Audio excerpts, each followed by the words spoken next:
Life on the Moose, and welcome back if you've been here before. We're gonna build a backyard studio shed.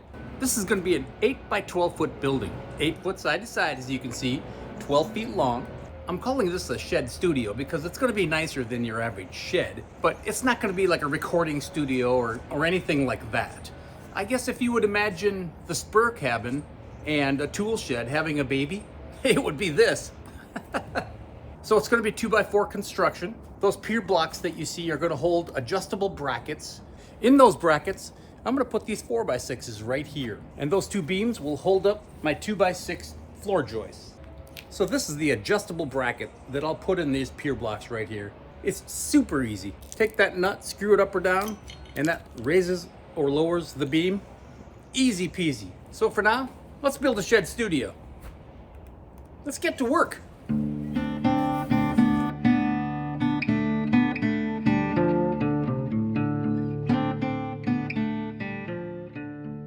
Okay, these pier blocks are about an inch away from being perfectly level. The beauty of using these adjustable brackets is they don't have to be level.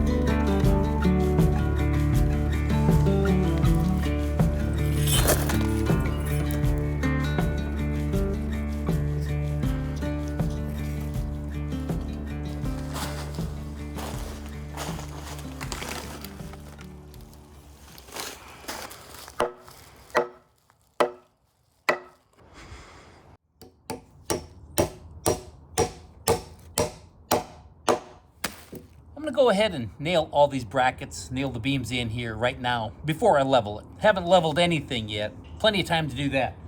So I'm gonna go around and nail all these in. I'm using 3-inch galvanized nails for this.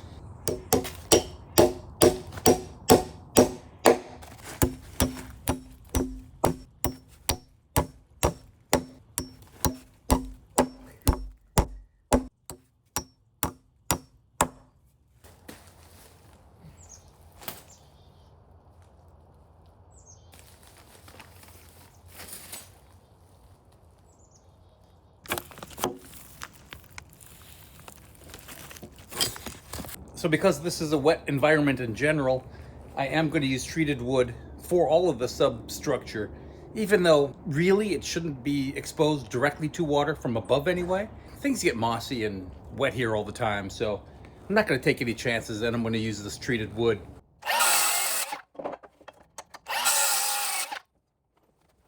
These joists are going to be on 16-inch centers.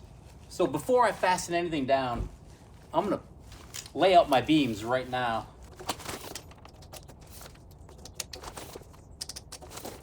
Make sure your beams are square. So I took a diagonal, corner to corner, and then corner to corner of my beams. And if they're the same number, then everything is square, and that's what you want. So what I'm going to do first is tack this first joist flush with the very end of the beam.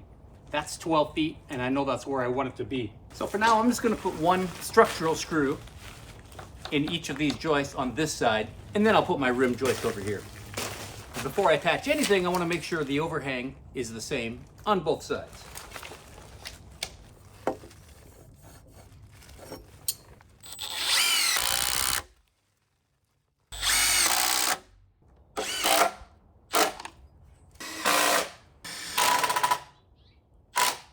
So a couple things to point out. Crowns. My beams are crowned ever so slightly, the crown in the middle. So if you're looking at it, it should do one of those. You always want it to settle and correct itself if possible. So you always want that hump up. I did that with the beams. Same thing with the joist, and the same thing with the rim joist as well. So you not only want to pay attention to the crown of the board, but also the bow of the board. For example, this rim joist over here. Can you see how that thing bows? So the middle of the building is headed that way. This is the rim joist for the other side, actually bowed the opposite direction. So what I'll do is put this on this side of the building to see if it can correct itself, at least most of the way.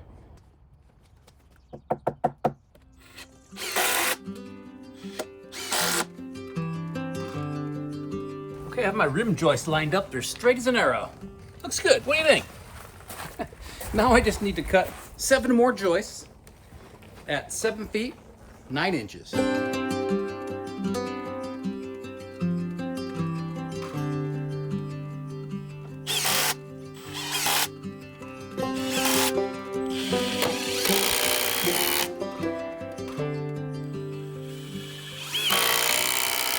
Now what I'm going to do is screw down the joists themselves to the beam.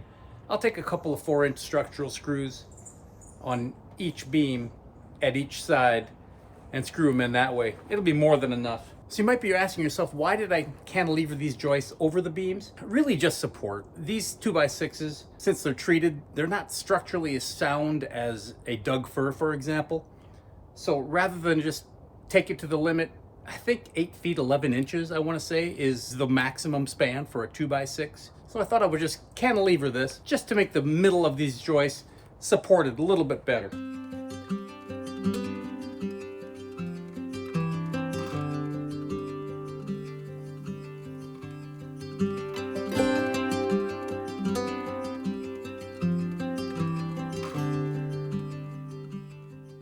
Here, I'm always concerned about moisture, ground moisture, air moisture, rain, all of the above. So because of that, I'm using treated plywood for the subfloor. So that all being said, this is going to be super easy.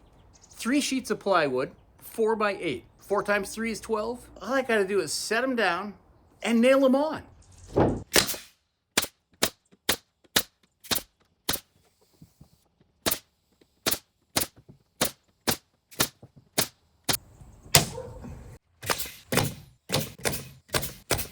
I'm using 2 3/8 inch galvanized ring shank nails. I like to use ring shank for this type of product if you're walking on things and things have a chance to loosen up over the years. Those ring shanks really help hold a nail in the wood. If a joist fails, it won't just bend and break on its axis. Generally, it will twist and break. But I tell you, it makes a big difference blocking this.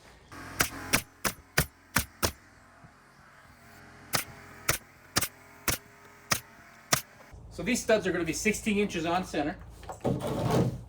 I'm actually going to lay this out just a little bit differently, just so I can hit those studs on either side of the window with a whole sheet of plywood, or probably OSB, or whatever I decide to use for the actual sheathing on the exterior.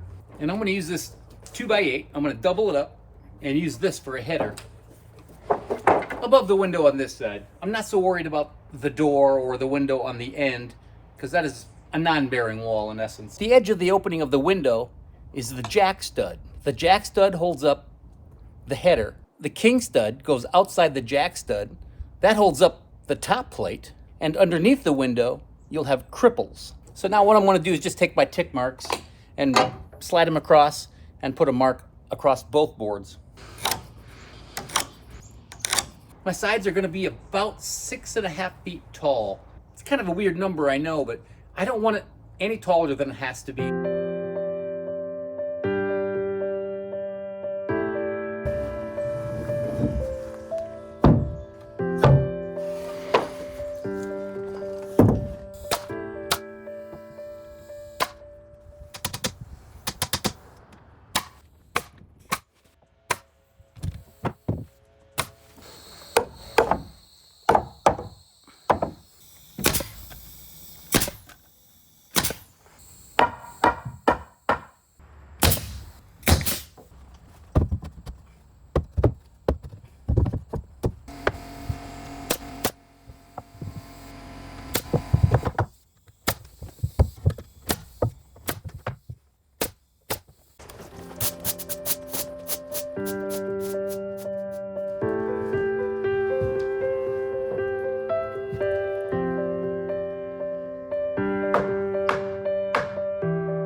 One question I'm sure I'll get, well, I'll probably get it no matter what. If I address it or not, there's always someone. Why didn't I glue this subfloor down? Because it's just a shed. I'll do it with my house. More important things like that. But Remember, it's just a shed. It's gonna be a nice one, but it's just a shed.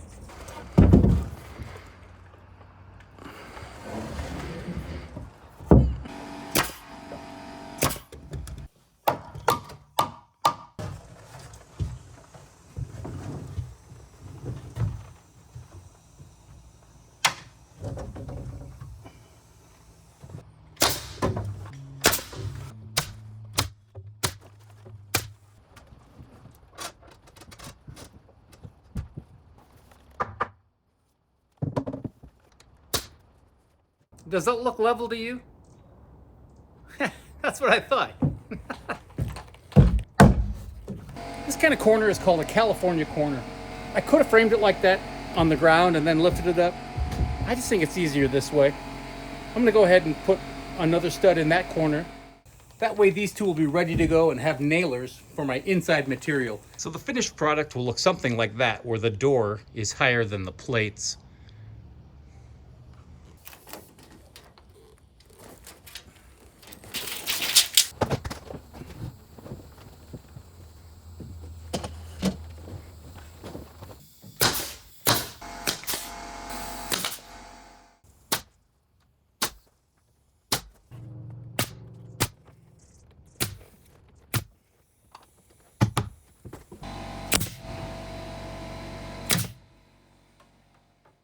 I'm gonna overlap the corners, so whenever there's a seam, I'm gonna make sure I don't put the seam in exactly the same spot.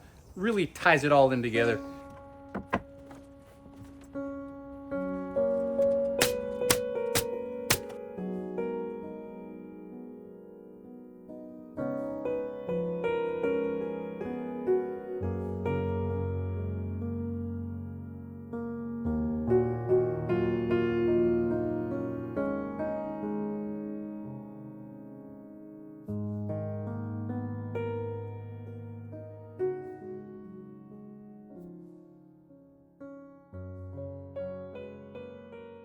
Okay, siding.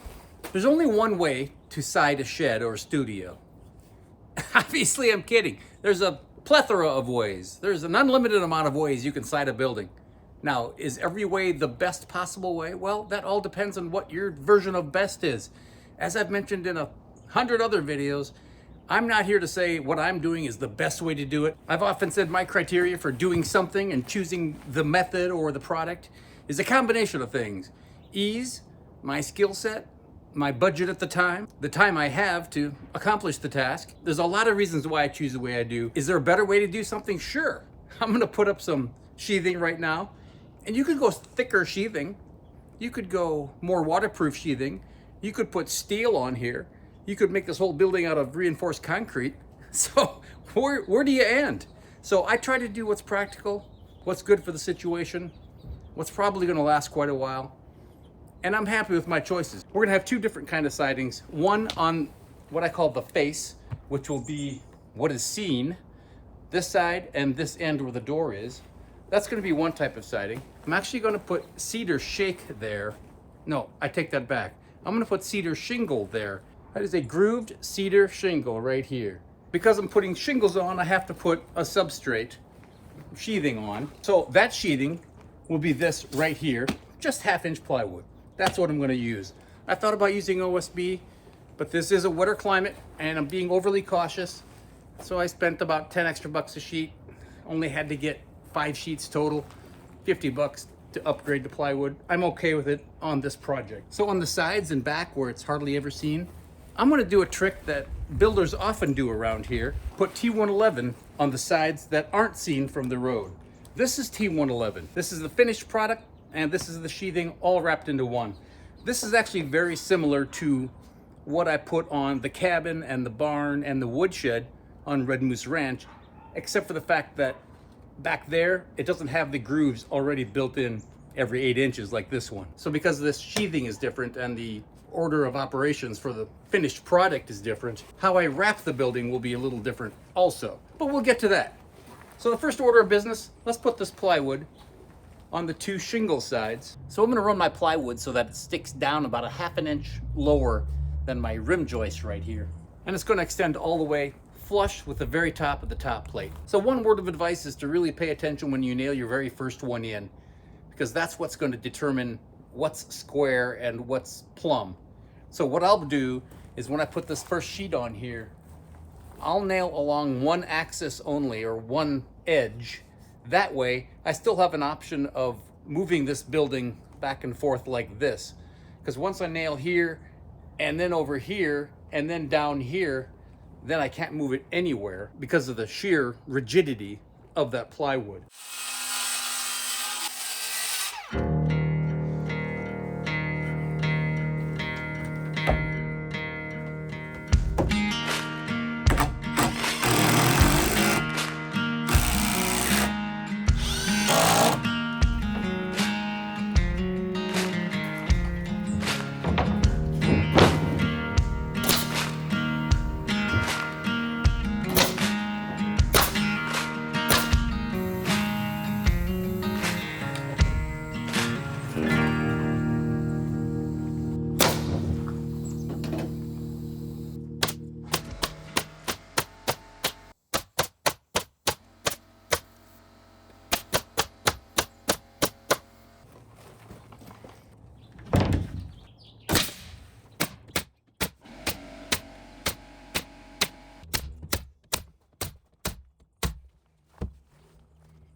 Okay, you want to hold this end and I'll start stapling.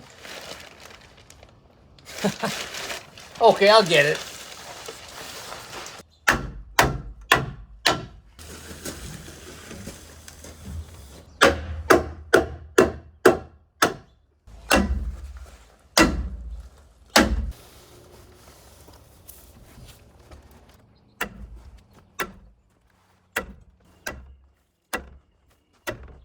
So this is meant to be oriented vertically. In fact, it is a lap siding of sorts. You see that little lap right there, that lap edge? So if I did my layout right, that edge right there will land exactly on a stud.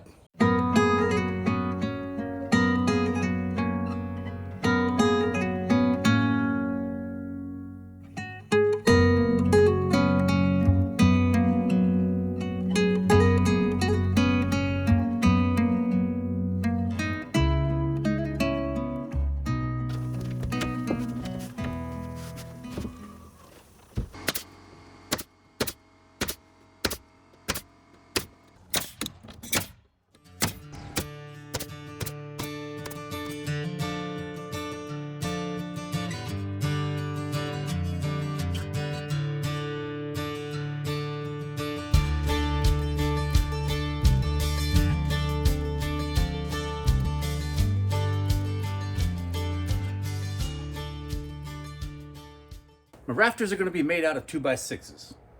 My ridge board is going to be a 2x8. I put these scrap pieces of plywood up there temporarily so they can sandwich that ridge board once I get it up there. It's just me working again, so anything I can do to help hold one end, I'll do it. So we're going to cut typical common rafters today. Common rafter is just your standard rafter that goes from the side to a single peak, no hips involved. And if you know the dimensions of your building and the pitch of the roof you want, you can cut your rafter based on math and math alone. I think I'm gonna need about a 7/12 pitch on this. So for every 12 feet you go over, you go up 7 feet. So the first thing I'm gonna do is cut my top plumb cut. So with your speed square, just look for the common rafters right here, 7, right there. So pivot up here, rotate until you hit 7. Make sure it's right along this edge. So this is now the plumb cut for that rafter. Okay, that'll work. Okay, now let's do some math. Let's say this is my building. Half of that building, 4 feet. 7/12 pitch. 7 divided by 12 is 0.58333. So if I go over 12 and up 7, going over 4, that means I go up 2.33. 2 feet 4 inches, we'll say.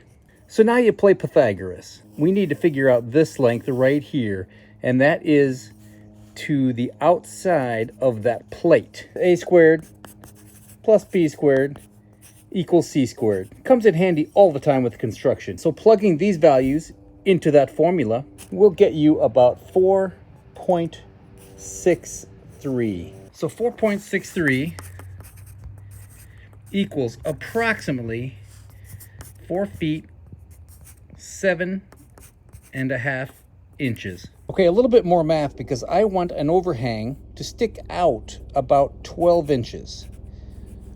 So using this ratio, this 7:12 ratio of 0.58333, that gives us a height here of about 6 and change. When I do the math, Pythagoras, again, a squared plus b squared equals c squared. This length is 13.89. So 13 and 7/8 inches added to my total rafter length, that will give me what I need from tip to tail. 5 feet, 9 inches, and 3/8. That is the total length of my rafter, top to bottom.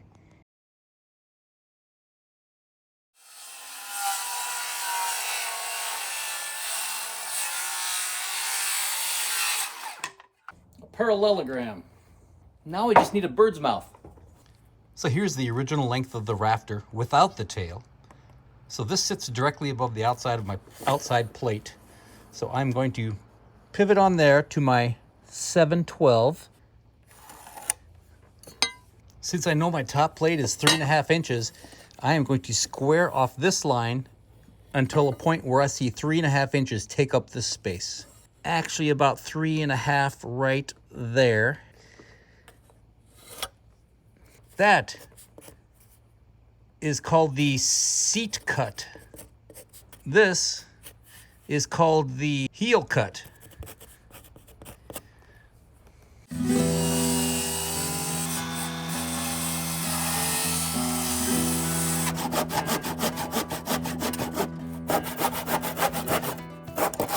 I forgot to allow for the plywood.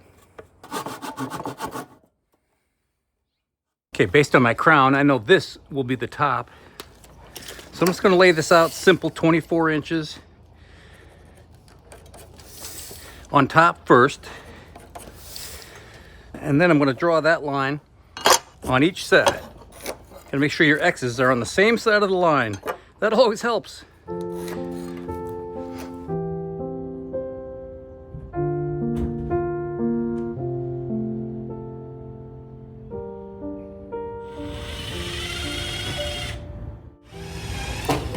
We have to lay out our top plates. Two things to be aware of and pay attention to when you're laying out these plates is make sure that you start on the same end as you did the ridge board. The other thing to pay attention to is where you hang your tape. Right now I have plywood over here. I don't have plywood at the end of the ridge board.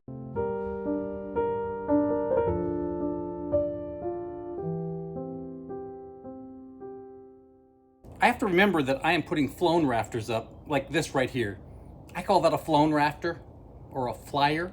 The 2x4 that is attached to the building I call an outrigger.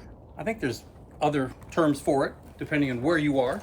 I'm going to lay out about half my rafters just to break the process up, and we can get those on the building. So let's do that now.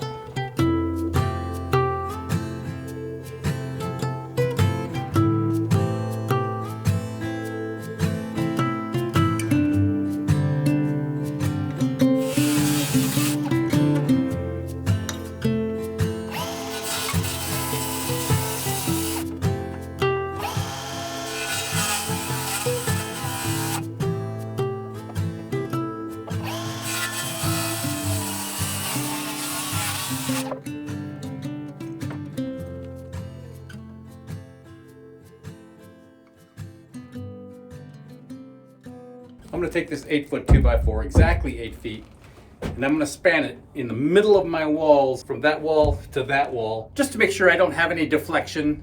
Ladders up against it, pushes out or pushes in. I want to make sure this is exactly 8 feet all the way down.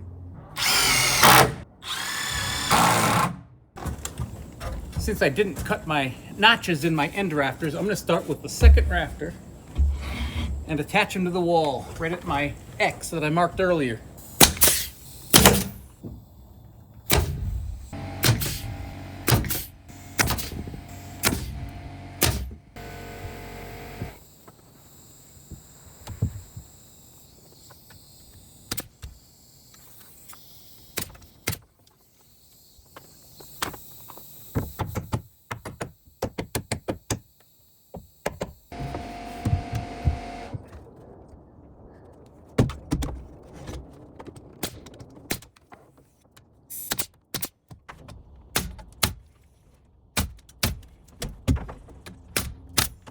Okay, all rafters except for my end rafters are up. So now let's notch those for the outriggers. Okay, the fascia board will support the rafter down there. And this at the top will be pretty rigid, so I'm not worried about that. So we really only need two spaces, two notches for the outriggers. I'm gonna center them at about 24 inches. That way my sheathing will land right there in that gap, and my 2x4s that I'm gonna use for outriggers lay flat.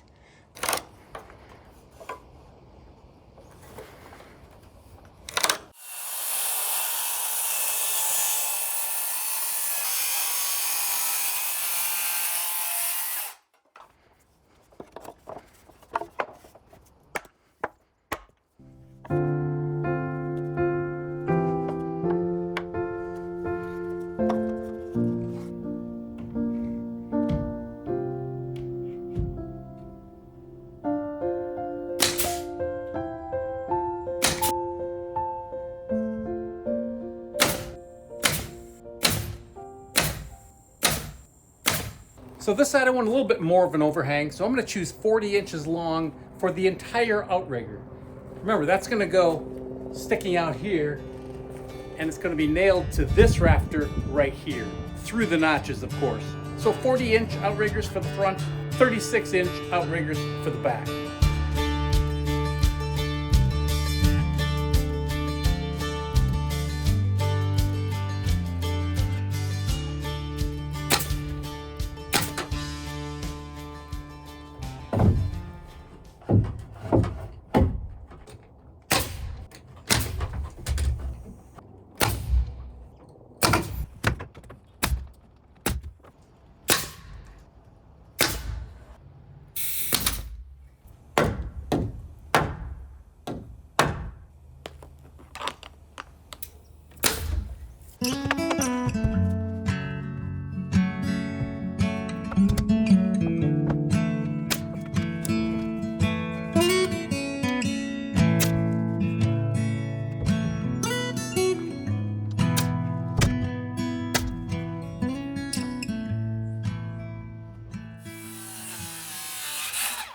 This is what my 2x4 fascia will look like once I cut the edge off to accommodate a 7/12 pitch roof.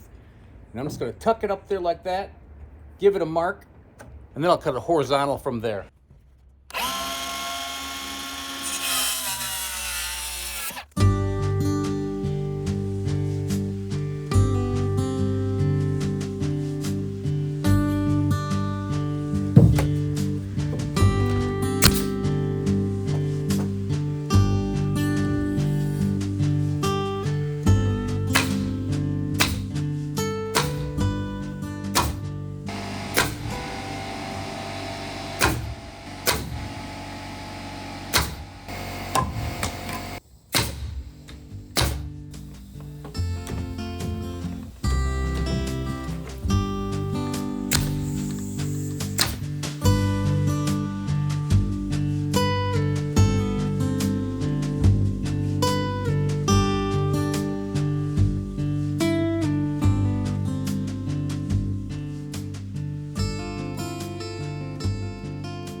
Before we put the sheathing up, bird block. I did decide at the last minute that I am going to put roofing ventilation in, and that's why I did not put these in from the beginning. I could have put these in as I'm putting the rafters, and it kind of works well because you can use them as a spacer, but I didn't, so we'll manage, no biggie. The main purpose allow airflow between the rafters, and keep the bugs out at the same time. So really, those are the two main things. You don't want this too high or it'll get in the way of the sheathing. I'll just square these up so it looks pretty good from the outside. Nail them from the ends from each side, and they'll be good to go.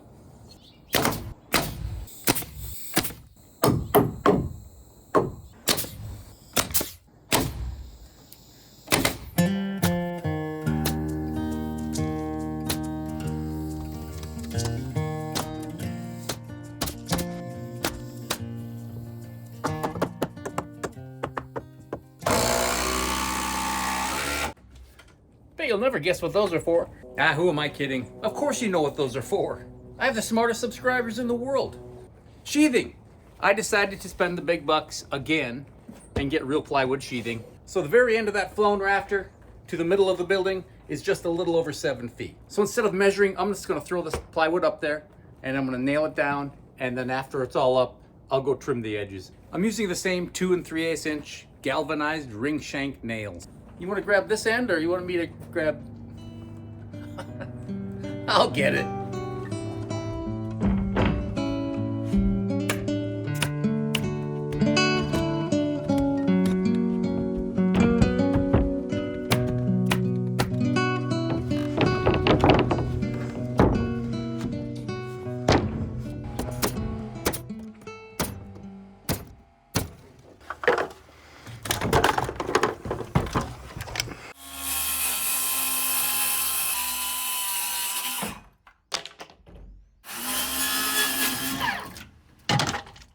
You okay? Okay, good. I'm gonna put this ridge vent up on top, and it requires a hole or a gap at least 1 inch on each side of the ridge board.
I'm going to install asphalt shingles.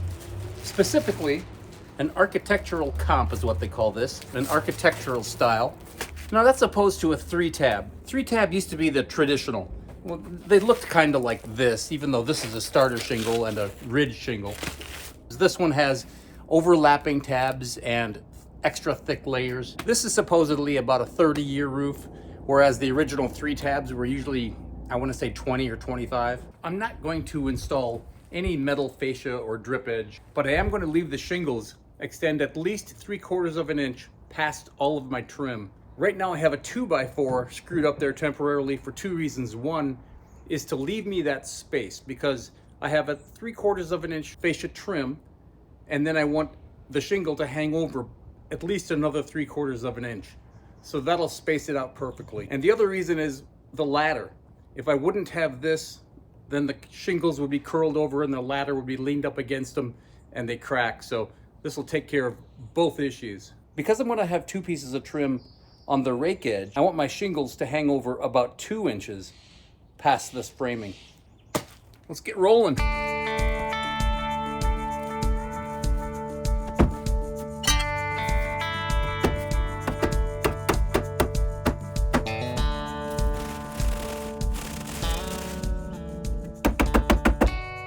I want this starter underneath to go like that, so there's no gap at the bottom of my overhang. Now I don't want these the same size. I always want at least 6 inches of lap between any seams. Seems like a good idea.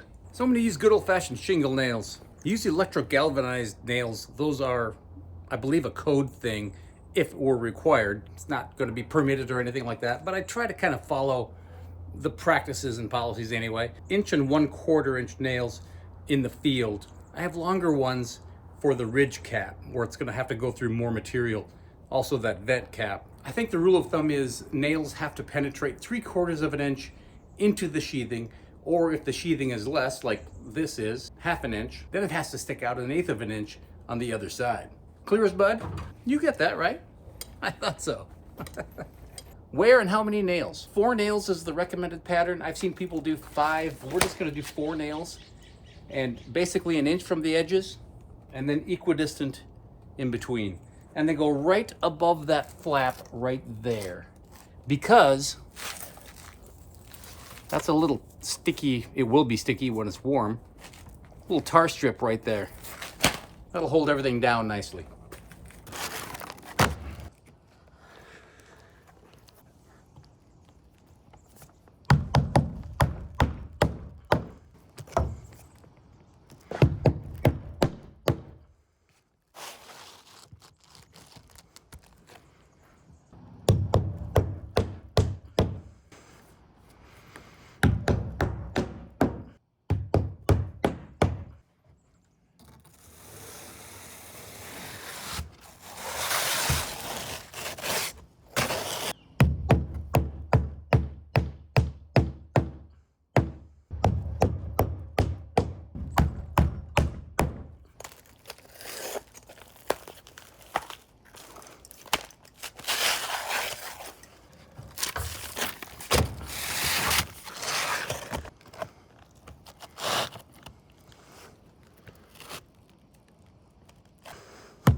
I'm gonna roll this out, cut it to length.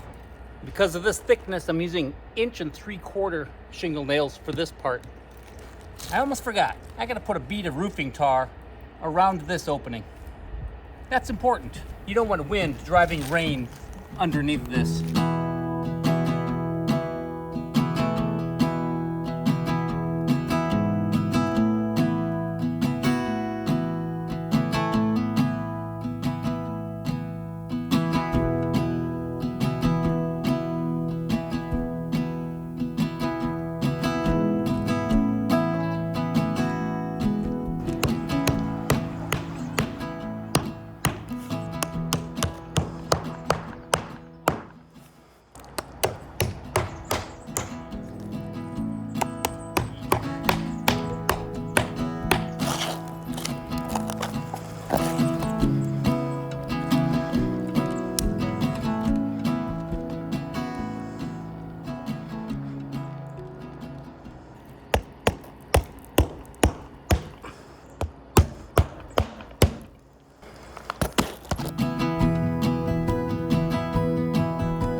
There's a couple shingles that are ear flapped up a little bit just because it's cold. The first time the sun is on this for any amount of time, all the stuff will lay flat in no time. And you saw in my last 2 nails that I drove right here, since there's not a flap to go over them, I put some roofing mastic on that. Really good stuff. I know it doesn't exactly match. I've seen people take the granules that are left over in the bag of shingles and actually spread them on top of this mastic, kind of press it in. You won't see it, but I'm not going to do that. It's just a shed. I want to point one thing out about those ridge shingles, that ridge cap up there. You always want to pay attention to where the prominent prevailing wind is coming from. Here the weather comes from the west, the southwest to be exact. Here I started on the east end of the building on that end, just to make sure I'm shingled correctly.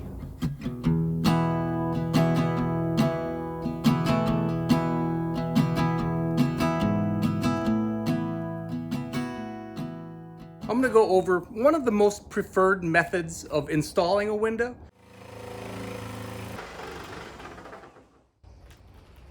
Hi.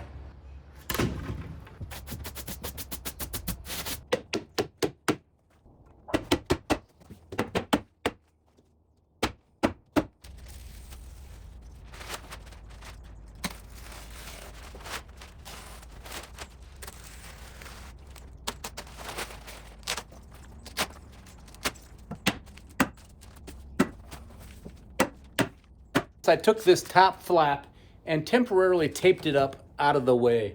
Have this wide sticky tape here. This is what's going to go on the bottom of this window sill, if you will.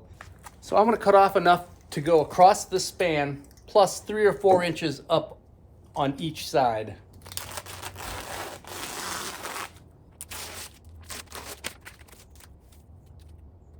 So I certainly want this to cover as much of this bottom sill as I can. And I want it to drape down over, flap down on this wall 2 or 3 inches.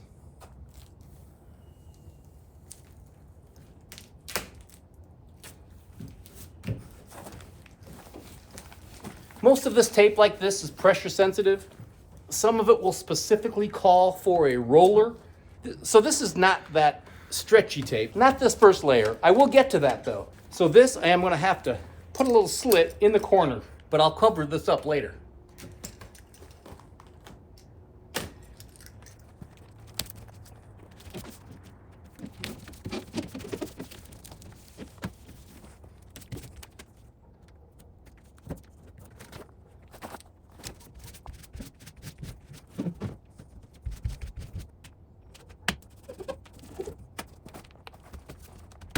So I'm going to put a thick bead of silicone caulk on the sides, on top, but not on the bottom. Again, you want to think about moisture getting trapped. You don't want it to get trapped in here.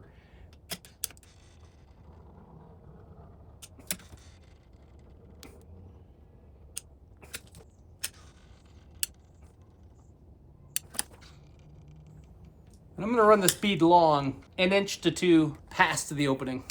I'm going to use 1 3/4 shingle nails to fasten this window to the building. A couple of reasons. This head, very flat, very thin, so it won't get in the way of my trim too bad. Sometimes you can't tell which way is up. Pay attention to these little weep holes right here.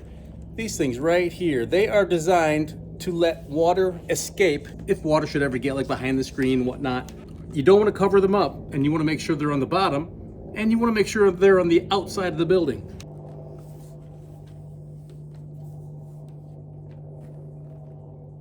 Okay, that looks good. I'm really choking up on this hammer using short strokes. I don't want to hit this frame. Bad things happen that way. I'm going to do every other hole.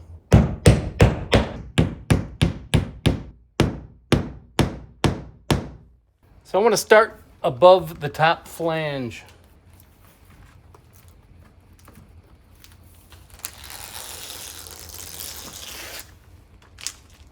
And I want to let it run along about 2 inches below the bottom flange. This needs to go at least as far as the outside of the side flanges.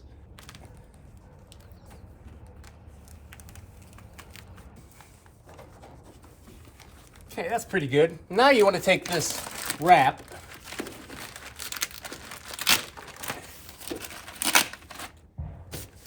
and let it flap down over the top flange of the window.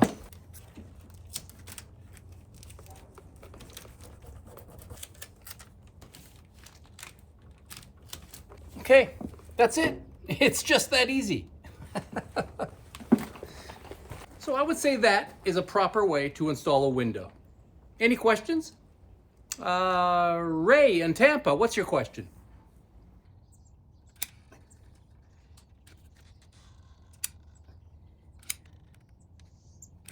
Okay, let's put this door in. I'm gonna take my finish nailer with some 15 gauge nails that come with this particular nailer. And those nails aren't exactly railroad spikes, so they are flexible. They're more temporary to hold it in place while I really square it up. Then once I get it set in place, then I'll shim it, screw it, and make sure everything's good to go.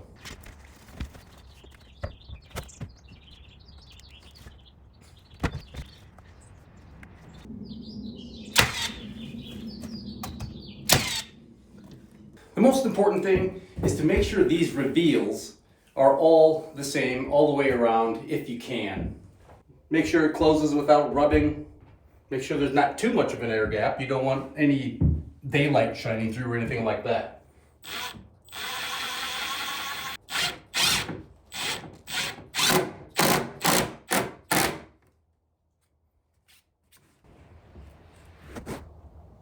Okay, I think I have this door where I want it. Check out that reveal. It is about the same all the way around. I have all of my hinges supported and shimmed and screwed.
I hardly go about 4 videos without mentioning fence boards, and I'm going to rip them to 4 inches wide, and then I'm going to take that remaining 1.5 inches and I'm going to put it on end, or on its edge I should say, like I did over here.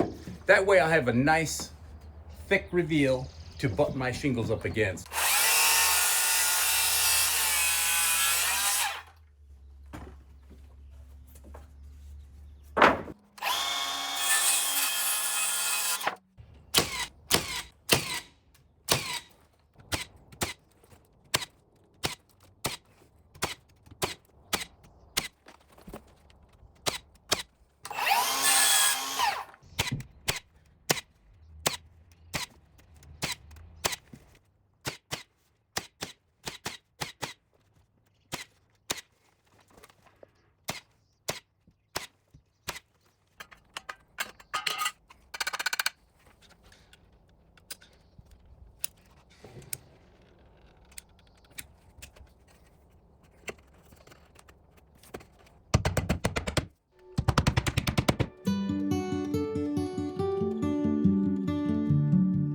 This happens to be Western red cedar. Very common in the Pacific Northwest. Cedar trees grow like weeds around here. I believe this is a grade number 1 cedar shingle. Grade number 1 means you're not gonna have any knots. It's gonna be clear all the way through, top to bottom. Every piece is usable, and usually number 1, you get a lot of really wide boards. They're expensive, so I'm not gonna use them. I'm gonna use this. This is a grade number 4 cedar shingle. It has no grooves, it does have knots, and this is probably the widest board I could find in the whole pile. The difference in cost, about 4 times as much. Now this starter course is going to go even with the bottom of the building. And that's okay because the next one on top of it, my finish course, if you will, is going to hang down about 1/2 of an inch. It'll stop any moisture from wicking up in this plywood right here. You want to make sure your overlap of your second course is, I would say, at least 1.5 inches. Depending on who you talk to, they might want to see 2 inches. They might say it's okay with 1. This is not grooved, so rain might have a tendency to travel sideways a little bit more than if these were grooved. So if you have a power stapler, that would be the way to go. Like a roofing stapler, for example. Several people commented, yeah, it'd be a lot faster if you had a staple gun, like a real staple. I don't have one, so I'm just going to do this by hand. I have 1.75 inch galvanized nails. That's what I'm using for this process. So if you couldn't tell by now, these are tapered. They taper to almost nothing to about 1/2 inch. Obviously the thick end goes down. So I'm just holding my finger even with the bottom. And I'm gonna put my nail about 7 inches from the bottom. And I'm not gonna overdrive this nail. In fact, these shingles are practically dangling on these nails. You don't wanna smack this too hard with the hammer. Really liable to break. This stuff is pretty brittle.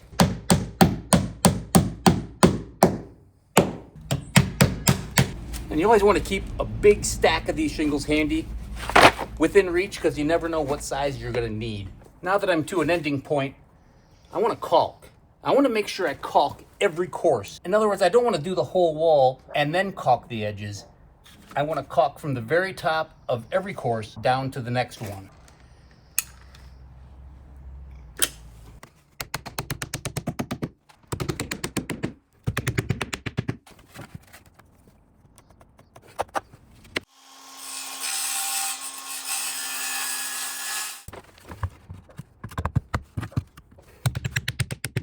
So since this is a pretty small area left and right, I'm just gonna mark up 6.5 inches and then just put my level here and draw a line. And I'm gonna leave that line, and that line is where I'm gonna put the bottom of the shingles.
That's it.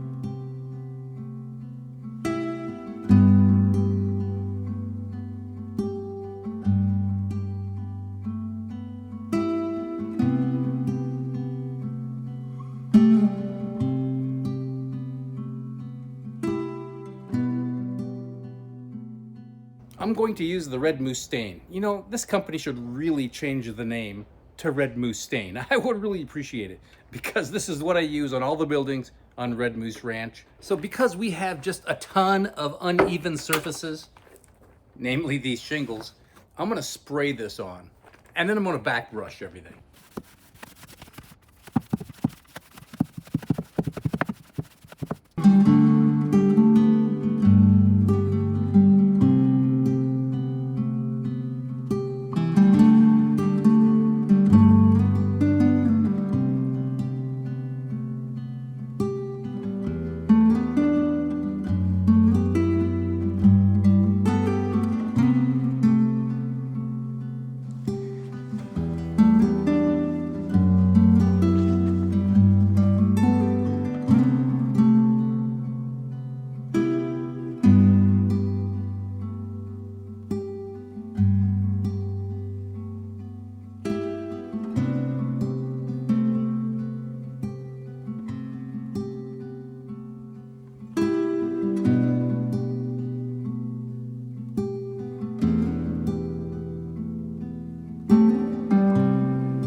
So we're gonna take this shed and we're gonna turn it into a studio. At least we call it a studio.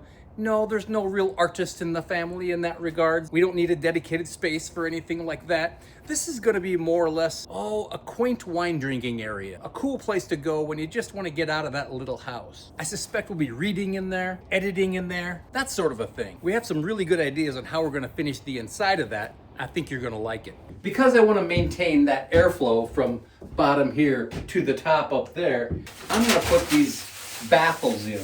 These baffles basically hold that fiberglass insulation from getting tight against that ceiling, against the roof, and blocking that airflow.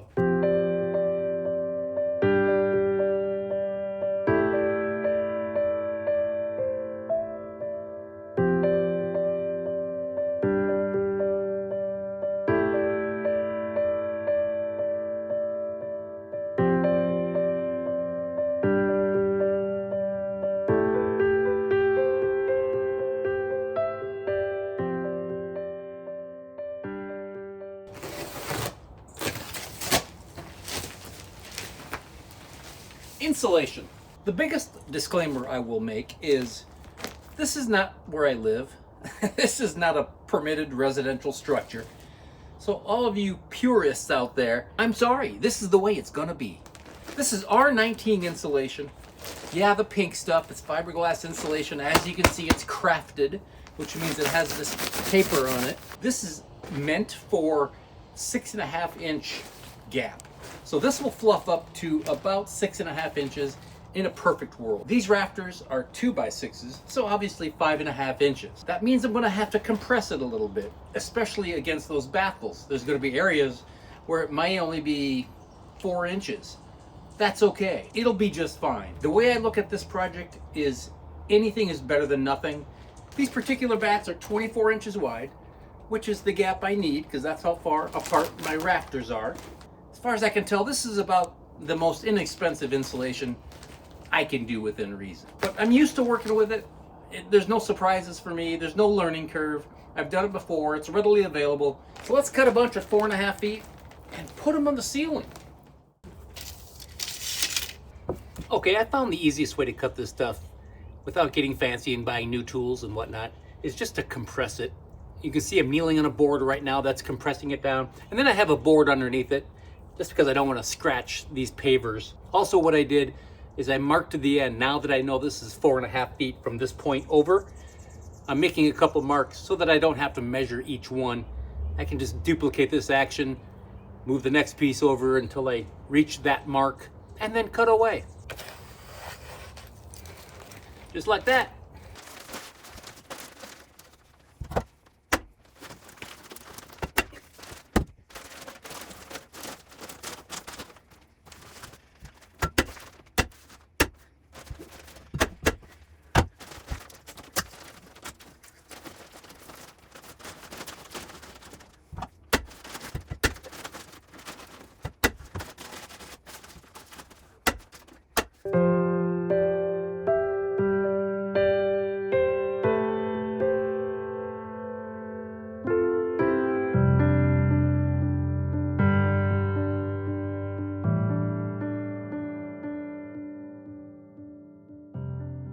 Oh, I was going to mention earlier while we were talking about compressing that stuff into those bays up in the ceiling, the more you compress this stuff, the less efficient it becomes. So it might start life as an R19 in a true 6.5-inch cavity, but the more you squeeze that stuff down, or up in this case, like I said, the R value also goes down. Speaking of R value, I'm going to put the exact same type of insulation, but it's R13. That goes in the walls. It's 15 inches wide, and these are 93-inch bats as well. And go figure, I only need about 74 inches, so I'll have to cut each one. Then I can use the leftovers for the gable ends.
A wood accent wall, if you will.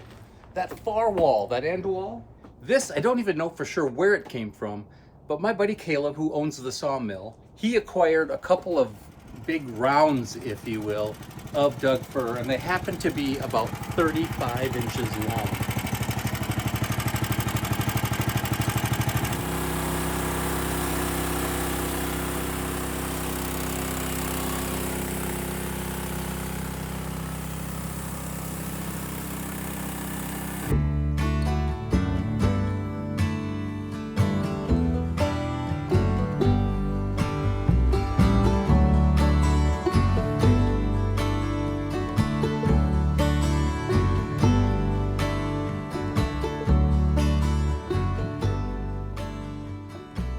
So these boards net out at about 1/2 of an inch thick. This is going to be perfect material for what I want. Take a look at this grain. This happens to be a relatively reddish piece. Here, let me put it in the sunshine. Look at that.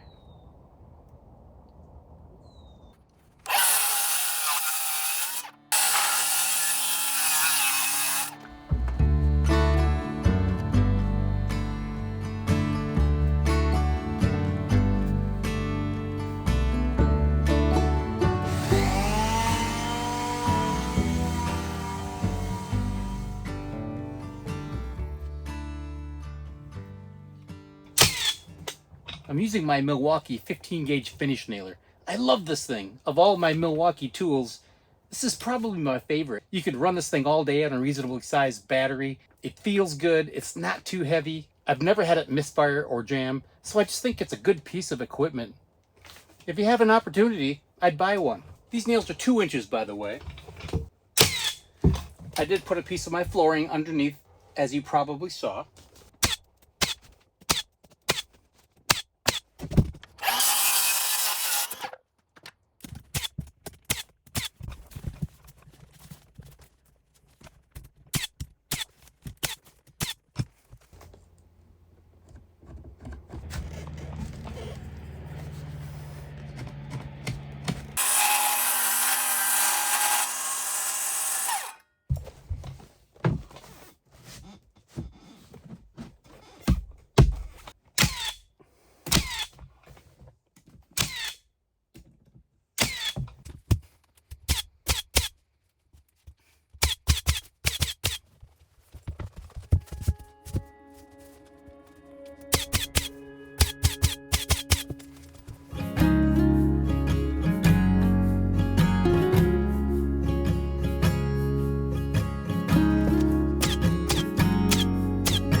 I'm gonna real quickly brush on teak oil.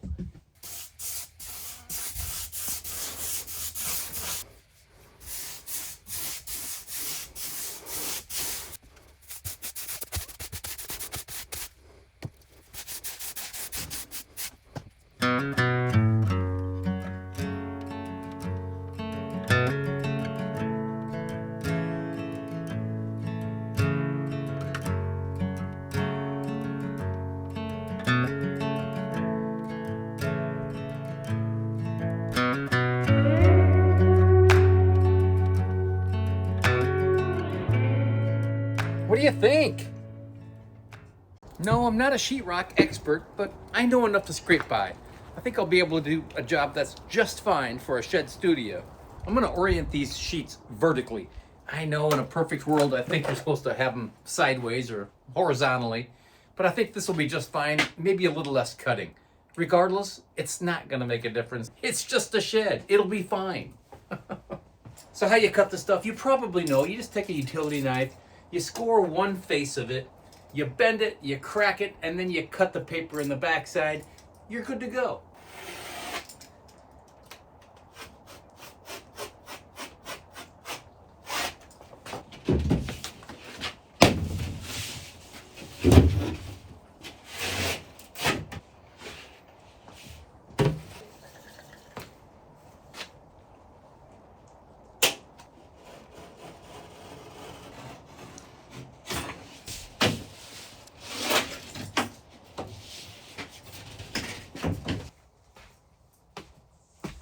I got it.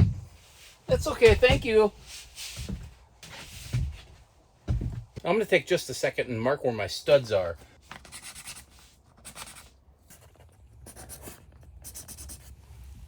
I'm using standard 1.25" drywall screws. That should be fine for 1/2" material. It's coarse thread.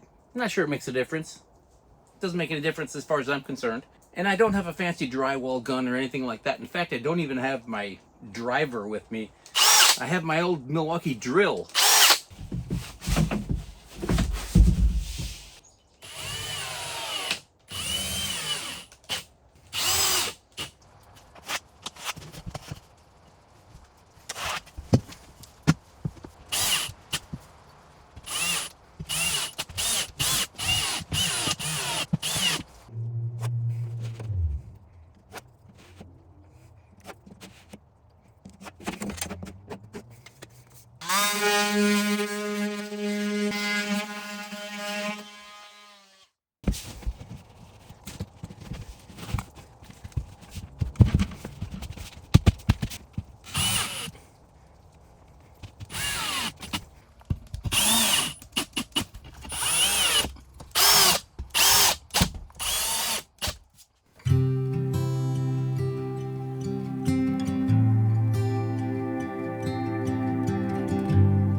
Does this look right?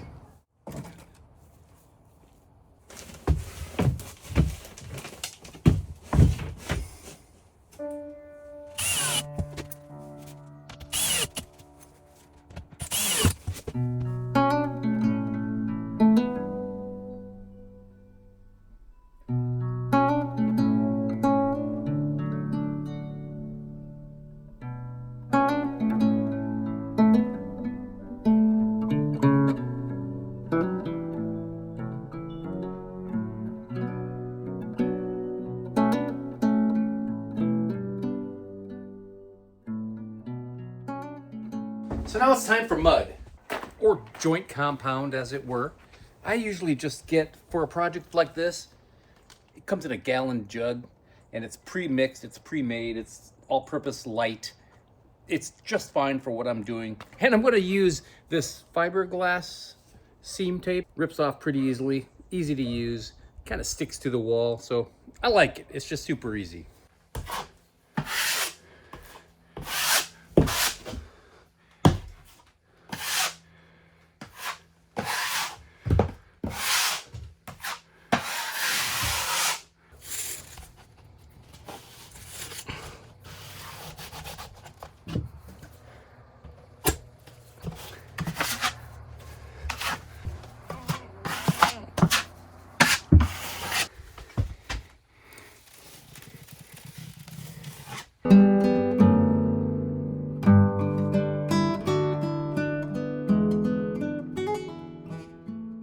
This drywall compound is kind of a yellowish color when you first put it on, but when it dries it turns white. So you know exactly what's wet and what's not. You don't want to sand it too quickly because the stuff that's not dry, it will gum up and your life will not be happy. So perhaps you can see these ridges and lines that are left over from my drywall blade.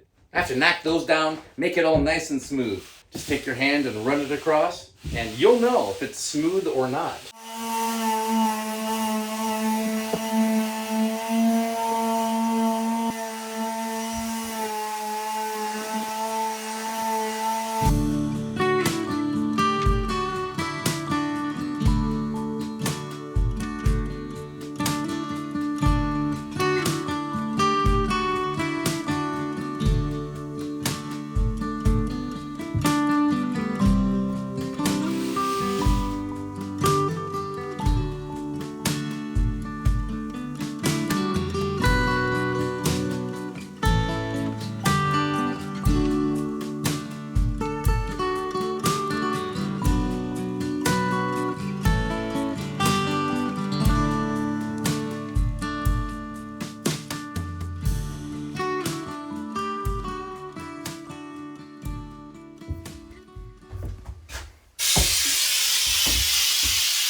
Oh, and just an FYI, if you have a big glob like this, typically you can just kind of touch it and it goes away.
So let's put pine on that ceiling, not just any ordinary pine. And this wood actually has a story. Here, I'll show you what we're gonna put up there.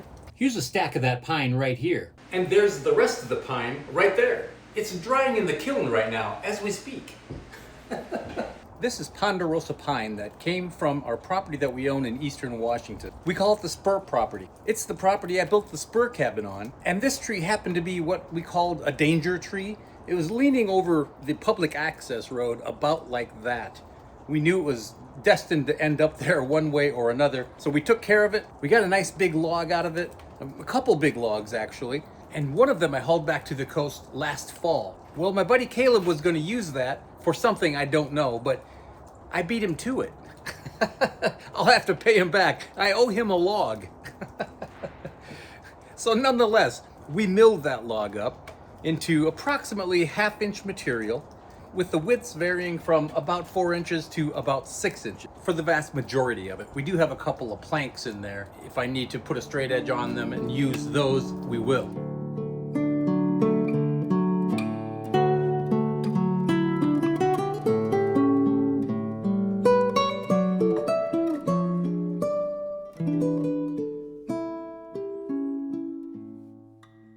I do want to run it through a table saw before I cut it to length. I want to get these edges as straight as possible so I can keep my seams nice and tight up there on the ceiling.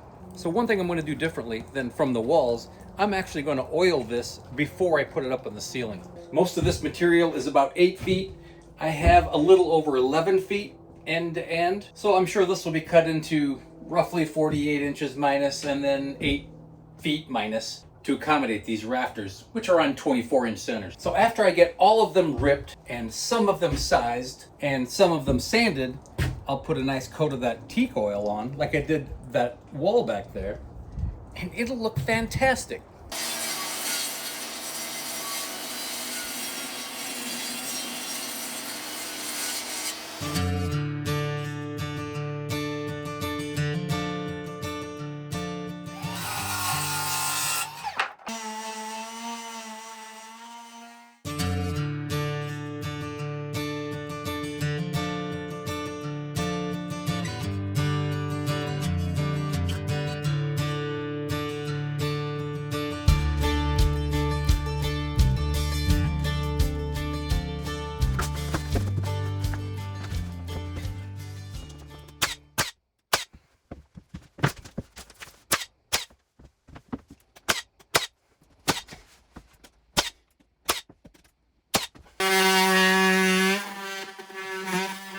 Better get this handy in case this works.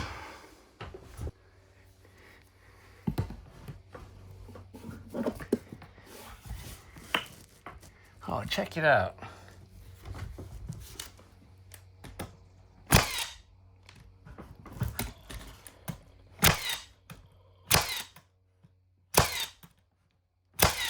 Covered up with trim so you won't see any of those 1,000 nails right there.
I bet you $100 million you've never seen a wood floor like this. Just like this wall, this flooring will be fir, Doug fir. The wood in that wall is a ½ an inch thick. The wood in the floor is going to be about 7/8 inch thick. This is the Doug fir I'm using. This is about 1x6, or I should say 7/8, by 5.5 inches wide. I like this story and I like this project because of 3 reasons really. 1, this material costs me nothing. 2, in essence, I'm reusing this stuff, repurposing this stuff, I suppose you could say. And number 3, it's going to look fantastic and be completely one of a kind. I guess you could say that's 4. I originally purchased this stuff from, it was a guy who owned a sawmill, and these were cut-offs from longer boards, and I got them exceptionally cheap. This one is completely free. Now this board has even a better story behind it. This story only starts about 4 years ago when I purchased 3 huge beams on an online auction. And I bought these beams for about 1/4 of the cost of new beams. I used these beams for headers in the ridge cabin I built, and I used some of these beams for the structure of the outdoor kitchen I built. Well, by the time I cut off what I needed from these beams, I had these sections that were 3 and 4 and 5 feet long. So about 1.5 years ago, I brought these beam sections back over from the ranch to my buddy's sawmill here in the coast, and we milled these up into about 7/8 inch material. We milled these to size so they would match the original stuff I purchased about 20 years ago.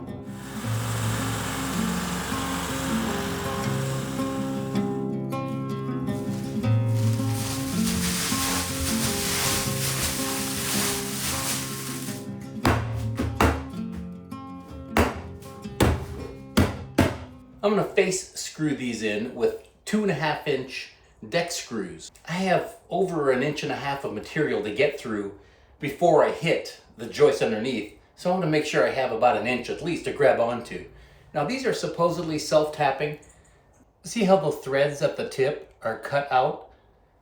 That's so it can like auger its way through to a certain extent. That way you're less likely to crack the wood. This is a T25 star bit head.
There's 18 boards on the floor, and I have 8 floor joists. So 18 times 8 is, what, 144?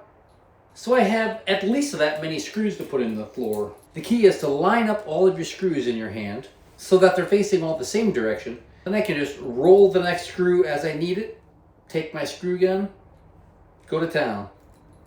It seems to work pretty good.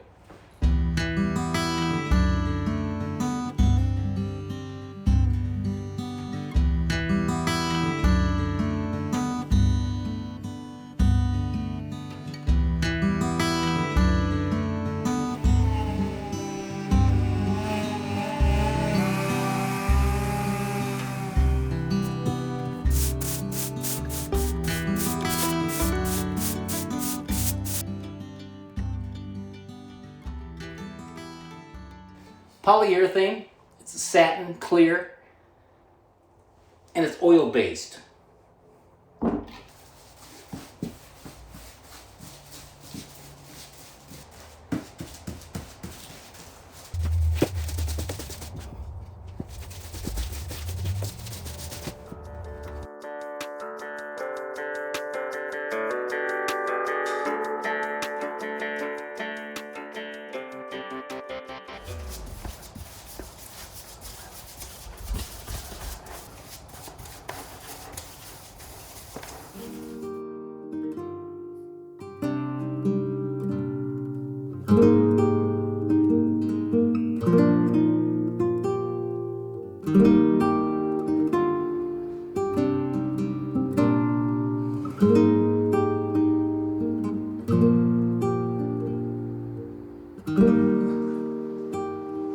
So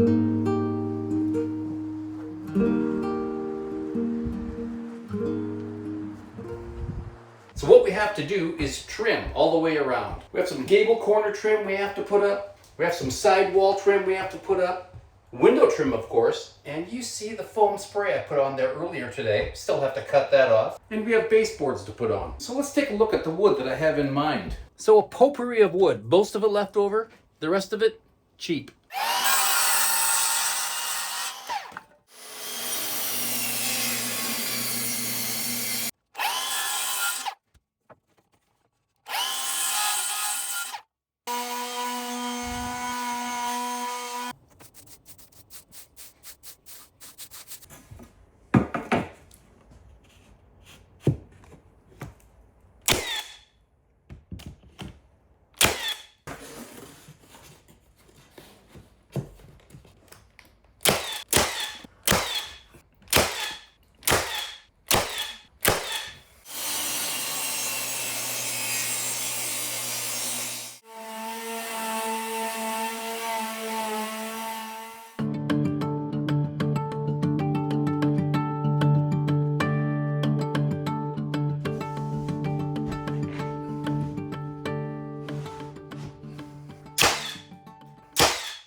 Ah, yes.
that's it. What do you think?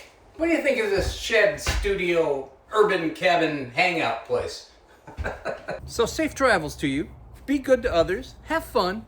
I'll see you back at the ranch.